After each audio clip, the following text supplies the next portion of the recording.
আসসালামু আলাইকুম ওয়া রাহমাতুল্লাহি ওয়া বারাকাতুহু। কবিতা আবৃত্তি করছি কবি মোহাম্মদ আবু তালিব মিয়া।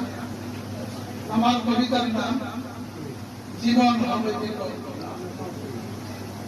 সুখের বসত গর্ব মোরা, স্বপ্ন ছিল ছোট। এই পৃথিবীর মানুষগুলো দিল না কেউ। দীর্ঘ সুখের অপেক্ষায় যে করেছি কত অন্যায়, স্মৃতির কথায় লেখা হবে যা করেছি তা পাই।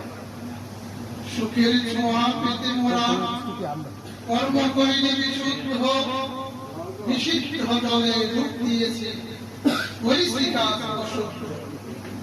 হৃদয় ভর্তি কষ্ট মধ্যমে সুখে সবার পানি, মানুষ কাদায় চেয়েছি মোরা পেতে সুখের মহাপানি।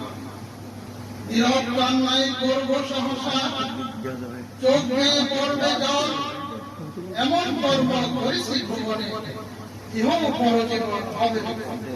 ধন্যবাদ।